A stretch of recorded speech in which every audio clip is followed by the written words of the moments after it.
Hello दोस्तों, कैसे हैं आप सब लोग। स्वागत है आप सभी लोगों का हमारी इस यूट्यूब चैनल में। इसका नाम है एवन सर। जैसा कि आप लोगों को पता होगा कि मैं ऑलरेडी आप लोगों को 4 प्रैक्टिस सेट लगा चुका हूं, ठीक है। अभी हमारा 5वां है। ये वो प्रश्न है जो 2024 में बोर्ड एग्जाम में पूछे गए थे। आप देख रहे हैं, आपको दिखाई दे रहा होगा, यहाँ पर सेट 5 है, जीके वाला सेट है, ठीक है। और आपको बता दें, जितनी ज़्यादा आप प्रैक्टिस कर लेंगे उतना आपके लिए बहुत ही ज़्यादा फ़ायदेमंद है। तो बिना टाइम वेस्ट करते हुए मैं चलता हूं क्वेश्चंस की तरफ, जिससे कि कम समय में ज़्यादा से ज़्यादा क्वेश्चंस को मैं आप लोगों के सामने एक्सप्लेन कर पाऊं। निम्न में से किसकी मौजूदगी के कारण परागकण जीवाश्म के रूप में अच्छी तरह संरक्षित होते हैं। तो परागकण की जो वह जो भित्ति जो होती है उस पर स्पोरोपोलिन की परत होती है, जो इसे विषम से विषम परिस्थिति में जीवित रखने का काम करता है। निम्न में से किसने प्रतिपादन किया कि जीवन का विकास अंगों के उपयोग और अनुपयोग के कारण होता है। तो ये वाला जो सिद्धांत था वो दिया गया था लेमार्क के द्वारा। तो ऑप्शन ए आएगा इसमें। आगे, निम्न में से कौन सा एक गैर संक्रामक रोग है। तो जो कैंसर होता है गैर संक्रामक रोग है, ये एक व्यक्ति से दूसरे व्यक्ति में डायरेक्ट नहीं फैलता। परपोषी कोशिका में विजातीय डीएनए को प्रवेश कराने के लिए निम्न में से कौन सी विधि का प्रयोग किया जाता है। तो आपको बता दूं, ये सूक्ष्म अंतःक्षेपण, बायोलिस्टिक, हानिकारक रोगजनक या इनमें से सभी। तो आपको बता दूं, अगर आपको किसी प्रश्न के अंदर इनमें से सभी दिखाई देता है तो 95% चांस है कि आपका आंसर जो होगा वो वही होगा। और इसी तरीके से आपका आंसर जो होगा, ये आंसर आ जाएगा option D. Next, corpus luteum से किस हार्मोन का स्रावण होता है। तो एक हार्मोन होता है प्रोजेस्टेरॉन। क्या होता है? प्रोजेस्टेरॉन। तो प्रोजेस्टेरॉन हार्मोन जो होता है वो कार्पस ल्यूटियम से निकलता है। ध्यान रखिएगा, मोस्ट इम्पोर्टेंट हार्मोन है। और यही हार्मोन जो होता है गर्भाशय के अंदर वाली भित्ति है जो होती है उसको सही सलामत बनाने का काम करता है। अगला है स्टेम कोशिका। क्या है? 1 नंबर में आया है। स्टेम कोशिका ऐसी विशेष प्रकार की कोशिका होती है जो किसी भी कोशिका या अंग में बदल जाती है, तो उसे बोलेंगे स्टेम कोशिका। एक उदाहरण दीजिए जो 2 से अधिक एलील एक ही गुणों को नियंत्रण करते हैं। 2 से अधिक एलील्स एक ही गुण को नियंत्रण करते हैं। तो इसमें जहाँ तक मिला है बहु एलील्स आ जाएंगे इसमें। किसने वंशानुक्रम के गुणसूत्री सिद्धांत का प्रतिपादन किया। तो इसमें आएगा सटन व बाबेरी। सटन और बाबेरी ने दिया था। सटन और बाबेरी ने। आगे, मृत और क्षयकारी कार्बनिक पदार्थ शुरू होने वाली खाद्य श्रृंखला का नाम लिखिए। ठीक है, तो ये वाला जो है ये थोड़ा यूनिक सा प्रश्न लग रहा है मुझे। तो इसका आंसर जो है आप लोगों को बताना है। इसका आंसर कमेंट करना है। अगर आपको पता हो तो ठीक है, नहीं पता हो तो कोई बात नहीं, मैं बता दूंगा। बता देना मुझे कि सर हमको नहीं पता, बता दो। मेंडेलीय विकारों से आप क्या समझते हैं। तो देखो, मेंडेलीय विकारों का मतलब बीमारी है यहाँ पर, ना कि आप वो समझ लें, मेंडल के नियम समझ लें। ठीक है, अलिंग सूत्र सहलग्न मेंडलीय विकार का एक उदाहरण दीजिए। तो इसमें आप थैलेसीमिया वगैरह लिख देना। ठीक है।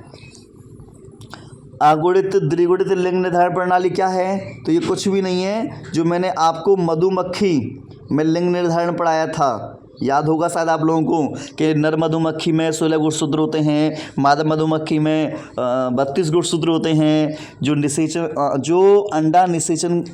निषेचित अंडाणु से मधुमक्खी बनती है वो मादा मधुमक्खी बनेगी, और जो अनिषेचित अंडे से बनेगा वो नर मधुमक्खी बनेगी। डिटेल में पढ़ाया है।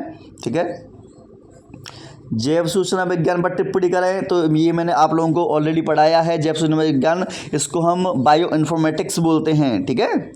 कृत्रिम पायतंत्र के 2 उदाहरण दीजिए। कृत्रिम पायतंत्र में जैसे खेत वगैरह है ना, या गार्डन वगैरह है, ये आ जाएंगे।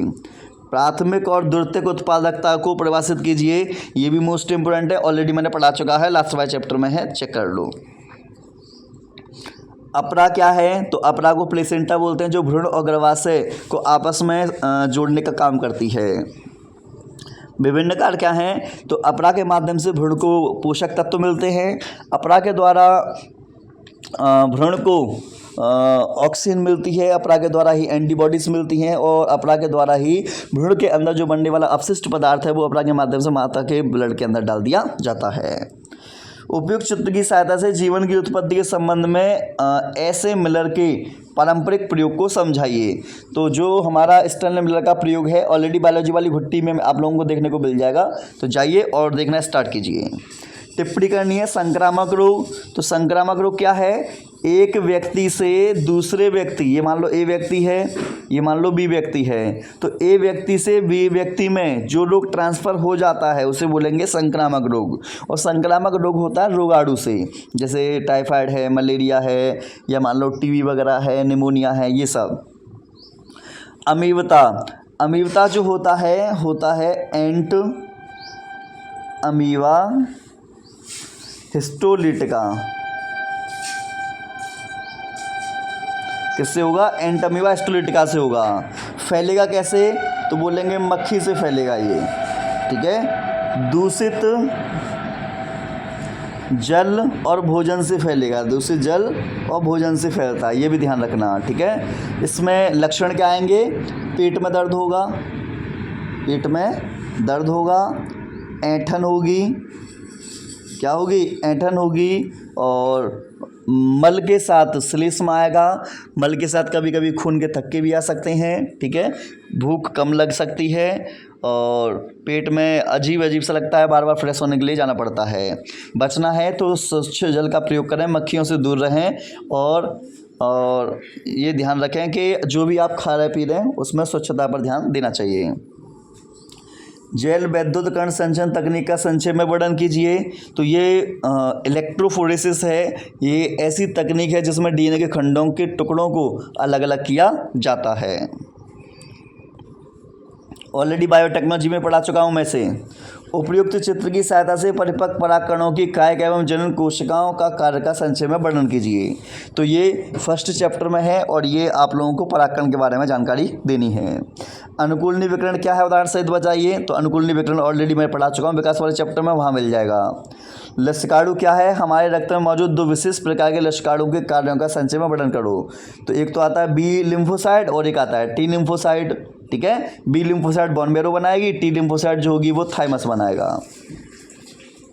पुनर्योगस डीएनए निर्माण के विभिन्न चरणों का संक्षेप में वर्णन कीजिए। तो यहाँ पर बताना है कि पुनर्योगस डीएनए किस तरीके से बनेगा। तो ये बायोटेक्नोलॉजी का क्वेश्चन है, वहाँ से कर लेना।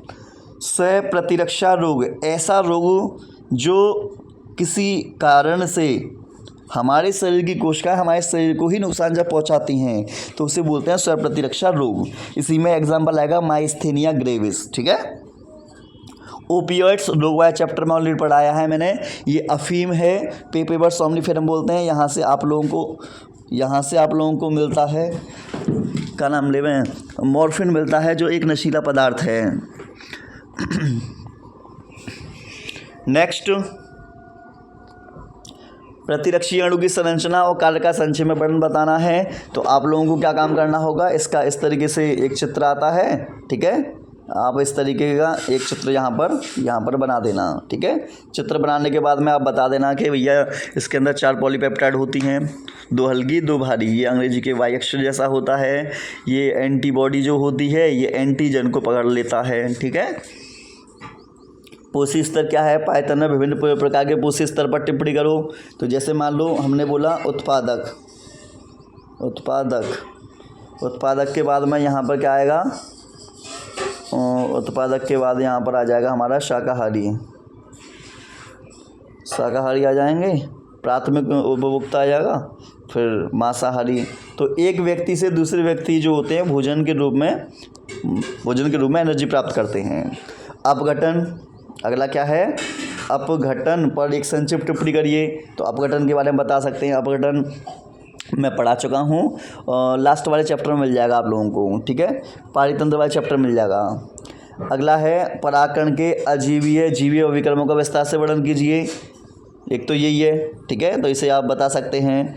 अजीवी वाले में क्या आएगा? जल आ जाएगा, ठीक है, वायु आ जाएगी, ठीक है। और जीवी वाले में कीट परागण आ जाएगा।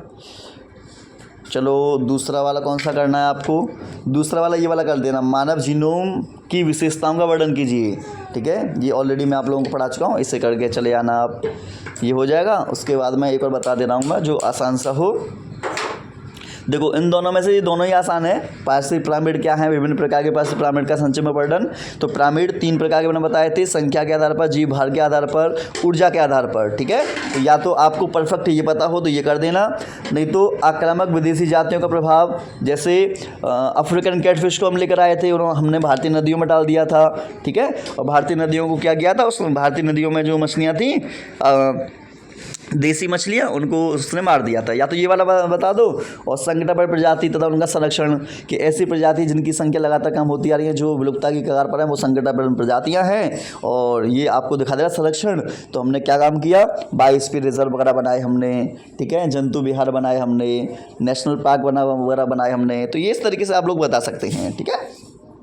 तो इस तरीके से देखना आपने कि मैंने आप लोगों के लिए जो 5वें नंबर का जो सेट है वो मैंने अभी आप लोगों के लिए करा दिया है, जिससे कि आप आसानी से जल्दी अच्छे से अच्छे प्रैक्टिस कर सकें। अगर फिर भी आपको कोई भी दिक्कत है तो आप हमें कमेंट करके बता देना, आपकी समस्या का समाधान जल्दी कर दिया जाएगा। उससे पहले मैंने पहला, दूसरा, तीसरा, चौथा जो सेट लगा दिया है, ठीक है। जल्दी से जल्दी जाइए और देखना स्टार्ट कर दीजिए, ठीक है। चलो मिलते हैं नेक्स्ट वीडियो में।